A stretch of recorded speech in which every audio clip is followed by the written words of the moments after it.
Assalamualaikum warahmatullahi wabarakatuh dan salam sejahtera bagi kita semua. Perkenalkan, kami dari kelompok 4 Prodi 4 Fisioterapi kelas B yang beranggotakan yang pertama saya Firman Al-Huda. Perkenalkan, nama saya Franciscus Agustinus Nario dari kelas D4B Fisioterapi, absen 15. Perkenalkan, nama saya Absari Riani Nastiti, NIM P2722601246246 dari kelas D4B Fisioterapi semester 1. Saya Indah Kurniati, NIM P27226021448. Korupsi di Indonesia sudah membudaya sejak dulu. Dimulai dari era sebelum dan sesudah kemerdekaan, bahkan berlanjut hingga era reformasi. Oleh karena itu, sebagai pemuda, untuk membentengi diri kita dari tindakan korupsi, sebaiknya kita menanamkan nilai-nilai dan prinsip-prinsip anti korupsi. Lalu, apa saja yang menjadi nilai-nilai dan prinsip-prinsip anti korupsi itu?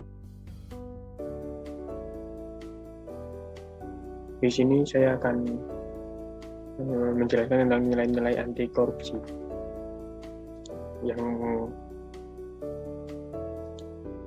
Yang pertama, kejujuran. Tanpa kejujuran, manusia tidak dapat maju selangkah pun, karena ia tidak berani menjadi diri sendiri. Tanpa kejujuran, keutamaan-keutamaan moral lainnya akan hilang nilainya. Bersikap baik terhadap orang lain, tetapi tidak dilandasi kejujuran adalah kemunafikan dan racun bagi diri sendiri. Tidak jujur berarti tidak seia sekata, dan itu berarti orang yang tidak jujur belum sanggup mengambil sikap yang lurus. Orang yang tidak lurus tidak menempatkan dirinya sebagai titik tolak, tetapi lebih mengutamakan apa yang diperkirakan diharapkan oleh orang lain. Kejujuran dimulai dari lingkungan yang terdekat, yakni dari diri sendiri, keluarga, kelas, sekolah, dan tempat tinggal.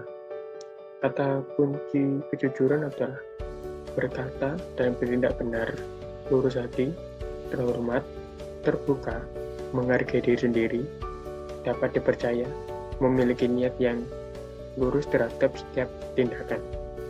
Lalu yang kedua adalah kedisiplinan. Kedisiplinan berasal dari kata disiplin, artinya tata tertib. Ketaatan kepada peraturan, hidup disiplin, tidak berarti harus hidup seperti pola militer, dengan hidup di barak sebagai robot. Tetapi hidup disiplin dipahami siswa atau mahasiswa dengan cara mengelola waktu sebaik-baiknya untuk menyelesaikan tugas dan pekerjaan. Manfaat hidup disiplin adalah siswa atau mahasiswa dapat mencapai tujuan atau mengejar kepentingan secara lebih efisien dan efektif. Kata kunci disiplin adalah komitmen, tepat waktu, prioritas, perencanaan, taat, fokus, tekun, dan konsisten. Lalu yang ketiga adalah tanggung jawab. Kata tanggung jawab berasal dari kata tanggung dan kata jawab. Kata tanggung bermakna beres, tidak perlu khawatir. Tanggung jawab berarti keadaan wajib menanggung segala sesuatu atau fungsi menerima pembebanan sebagai akibat sikap pihak sendiri atau orang lain. Tanggung jawab berarti bahwa orang tidak boleh mengelak bila diminta penjelasan tentang perbuatannya. Bertanggung jawab berarti suatu sikap terhadap tugas yang membebani kita, di mana kita merasa terikat untuk menyelesaikan demi tugas itu sendiri. Lalu yang keempat, keadilan. Keadilan berasal dari kata adil, artinya sama berat, tidak berat sebelah, tidak memihak, berpihak kepada yang benar, berpegang pada kebenaran. Sepatutnya tidak sewenang-wenang. Kata keadilan juga memiliki makna yang beragam. seorang hartawan termuka Athena memaknai keadilan sebagai sikap fair atau jujur dalam membuat kesepakatan. Keadilan adalah memperlakukan seseorang sesuai dengan kebutuhan dan haknya. Kata kunci keadilan adalah objektif, sesuai, netral, proporsional, tidak memihak, berpikiran terbuka, dan penuh pertimbangan. Lalu yang kelima adalah keberanian. Keberanian berasal dari kata berani, yang artinya mempunyai hati yang mantap dan rasa percaya diri yang besar dalam menghadapi bahaya, kesulitan, dan sebagainya. Keberanian adalah tindakan untuk memperjuangkan sesuatu yang diyakini kebenarannya. Orang yang berani mengatakan benar adalah benar dan salah adalah salah. Merupakan bagian penting dalam mengembangkan nilai anti korupsi.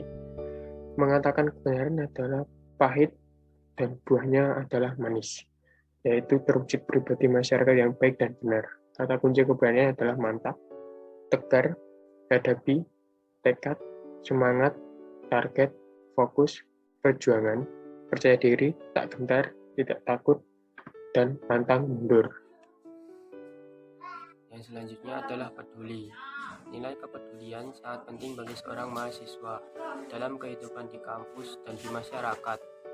Sebagai calon pemimpin masa depan, seorang mahasiswa perlu memiliki rasa kepedulian terhadap lingkungannya.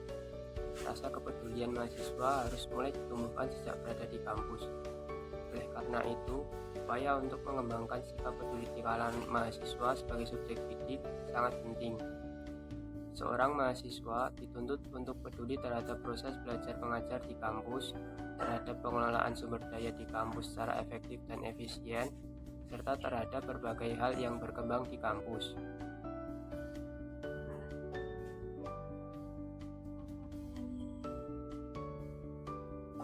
Yang selanjutnya adalah kerja keras. Bekerja keras didasari dengan adanya kemauan. Di dalam kata kemauan terkandung ketekatan, ketekunan, daya tahan, daya kerja, pendirian, keberanian, ketabahan, keteguhan, dan pantang mundur. Bekerja keras merupakan hal yang penting guna tercapainya hasil yang sesuai dengan target. Banyak orang yang menganggap bahwa rintangan hidup adalah penghalang. Mereka juga belum menyadari bahwa untuk mencapai tujuan hidup, kekuatan yang kita butuhkan ada dalam diri kita masing-masing, bukan karena keadaan kita gagal, namun karena kurangnya kerja keras dan kemauan dalam diri kita.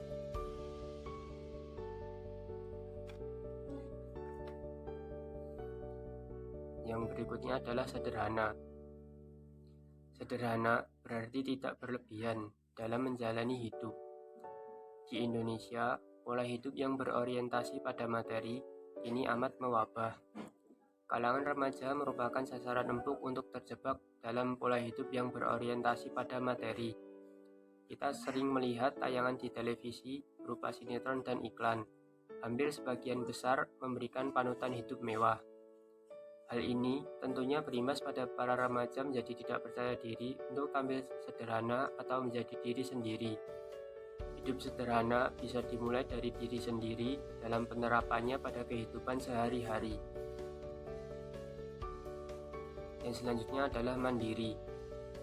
Kondisi mandiri bagi mahasiswa dapat diartikan sebagai proses pendewasaan diri, yaitu dengan tidak bergantung pada orang lain untuk mengerjakan tugas dan tanggung jawabnya. Hal ini penting untuk masa depannya, di mana mahasiswa tersebut harus mengatur kehidupannya dan orang-orang yang berada di bawah tanggung jawabnya.